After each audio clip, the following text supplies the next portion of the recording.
for extra fuel.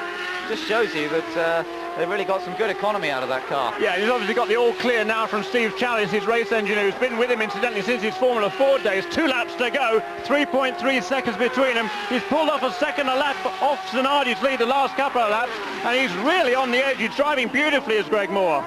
Yeah, I wonder, is Zanardi in any sort of trouble? Into the pits comes Dario Franchitti. Franchitti has come into the pits, I don't know why, but he was running in 8th position, remember, and I cannot believe that Franchitti is going to lose the chance to score points once again. Let's see, looks as there was a splash of fuel he needed.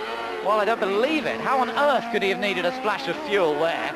I really don't understand that, because he'd already been into the pits for fuel, unless, of course, there was a problem getting the fuel in when he came in last time around. But whatever the reason, Franchitti again drops down the order in the closing stages of a race. Yeah, unless there was a problem with the refueling rig there, one has to presume, certainly when they come into the pits, they know how much fuel they want. It's a timed stop. The fuel nozzle is connected for 2 seconds, 3 seconds, whatever it is. And one has to presume that somebody didn't get that right. As there goes Alex Zanardi to take the white flag. Greg Moore, you can see him. There's the gap between them with 3.0 seconds. That's going to be a bit too much for Greg Moore to make up, I think, but he's certainly going to try. Yeah, Alex taking a little look in his mirrors. I think he's okay. I think he's just taking it easy in the closing stages of this race. Greg Moore putting in a concerted charge to finish this one off and closing the gap. Bobby Rahal, meanwhile, in 3rd place. Bozell 4th. Vassar still in 5th. And he's been heading Gilles de Ferran for a good part of this race, with behind them Maurizio Gugelmin. But Zanardi is heading toward the 4th victory of the year, and more importantly, to a very healthy championship lead. And this will be the biggest championship lead, really, we've seen all year for anybody. If he comes through to finish this lap, it will give him a 26-point advantage over Paul Tracy. Just has to avoid Matsushita's going very, very slowly. Now, that might have been a little bit of a scare for the Italian, but he survives that one. And Zanardi now coming down to the final couple of corners here through the carousel, drops downhill. Alex Zanardi coming through to win the 4th race of the season and the 4th victory for the Target Ganassi team. Greg Moore comes through in 2nd position for the Players team, for Forsyth Racing, and 3rd place for Bobby Rahal. This is the battle for 5th, but Jimmy Vassar's going to hold on to that. So it's a good day once more for Chip Ganassi as he gets both cars in the top 5. De Ferran is 6th, Maurizio Gugelmin is in 7th, then Andretti, Pruitt, Ribeiro. Franchitti takes 11th, I think, but we'll have to wait and see as he comes through.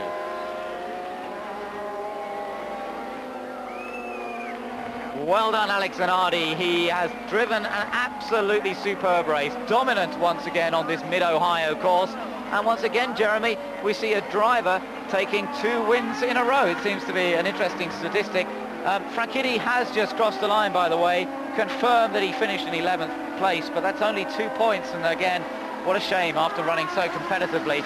But the question is, can anybody now stop Zanardi taking this title? That's going to be awfully difficult. The last part of last season, all these tracks that he's been to before, he was absolutely magnificent. He qualified on the front row for every single race the last half of last season. He's on a tear now. His confidence is sky high. He's another magnificent drive here this afternoon at Mid-Ohio. His 2nd victory in a row here. And boy, he's going to be awfully tough to catch, Ben. He is, yes, and with Road America coming up next week, which is another fantastic racing circuit up in Wisconsin. That's going to suit Alex Zanardi very well, but of course we all know how changeable it is. So Max Papis bringing Hiro Matsushita back to the pits, and obviously a disappointment for Matsushita not to quite finish off the race. I think he actually did finish the race. He actually did cross the finish line. He stopped, pulled off after turn 1. You know, it's amazing. Since Hiro got his 97 car and engine at Gateway International Raceway, I think it was, he's finished every single race. And he did actually maintain that record here. He did get around to take the checkered flag. So remarkable effort from Hiro Matsushita. He's had some problems. He's not desperately quick, perhaps, but he is finishing and getting the miles in, and that's good for Toyota. They need all the development miles they can get. Now then, looks like Alex is preparing to do some donuts, possibly. We've seen him do this in the past, haven't we? Yeah. Listen to the engine. Off he goes. There's not a lot of room here. It didn't work, Alex. Bad luck. Oh, now he stalled it. Well done. There's a groan from the crowd, a sort of sympathetic cry from the crowd. But oh, what do I do now? What do you have to do? He's won the race, that's all that matters, and the crew come running over. Absolute delight for the crew as well. It's been an interesting season for Alex Zanardi, of course. If we just look at the way things have gone for him so far this year, he took that pole position in the first race of the year at Homestead, but a little bit off the pace in the end, finished down in 7th. Pole in Surfers Paradise. Had a battle with Paul Tracy, which saw them both in trouble, and then he recovered to finish in 4th. Temporary victory lane, so he's come to the end of pit road. The car's come to a stop. He's going to be taking his helmet off. Alex Zanardi, 27-point bulge over Paul Tracy in the chase for the championship. But tell us about that last stop. You radioed back. Congratulations to your crew. Absolutely. We had the speed since I did the first race with the Target Chip Ganassi Racing. I think I had the speed to win races. But today was a team effort, and today is actually I wouldn't say the first time, but today definitely the team worked like a championship team. So I'm very happy. We gain a level. If we can keep up there with the kind of quality of work we've been doing today, I'm sure nobody can beat us. Are you talking about communication or performance? Can you narrow it down what you think the difference is now? Effort. 150% from Chip Ganassi, which is the boss of the team, to the guy that sweeps the workshop on Sunday night when everybody is supposed to come back. So that was an effort race. That was with all the ingredients in this world. We wanted very badly, and we didn't lose our focus, so I have to congratulate to this man. He did a great job today. I think we all did. Talking about Chip Ganassi, now Alex Zanardi says that it was a team effort. Is this the team to beat for the rest of the season, Chip? I don't know, Jack. There's a lot of season left, but I'll tell you what, he's certainly proved he's the driver to beat. Let's ask Alex. Alex, are you saying that this will be the team to beat? If the team keeps working as we did today, it will be the team to beat for long. Gary, there's a lot of people that don't want to hear that. Wow, I know.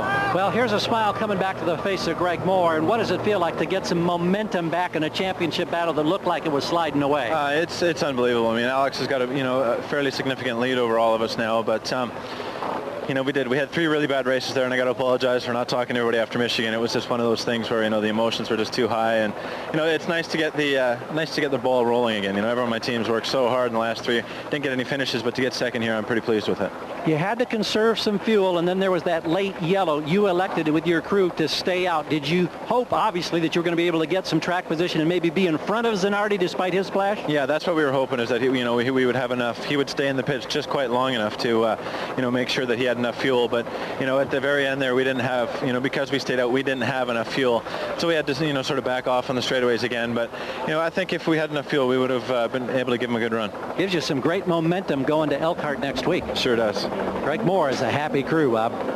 So Greg Moore definitely moving up in the championship again. That's got him back up to 4th place in the series. So that gives him a little bit of a boost as we get towards the end of the season. Yeah, and I think, the Mercedes-Benz engines, the Ilmor engines, have really shown excellent straightaway speed in his last few events. I think Greg Moore, he goes very well at Road America.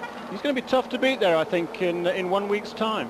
Confirmation of the result then. Alex Zanardi the winner from Greg Moore, Bobby Rahal, Raul Boesel in fine 4th place, Jimmy Vasser in 5th, and Gilles de Ferran surviving the incident in the pit lane earlier to finish in 6th place. Behind them was Maurizio Gugelmin in 7th, Michael Andretti in 8th, Scott Pruitt in 9th, Andre Ribeiro, Dario Franchitti and Parker Johnston. Hope you've enjoyed the programme with us here today. Ben Edwards and Jeremy Shaw, and from Jack Arute and Gary Gerald down in the pits, who've been providing us with good interviews and all the stories. We'll be back again next week from Road America. I do hope you can join us then. But for now, bye-bye.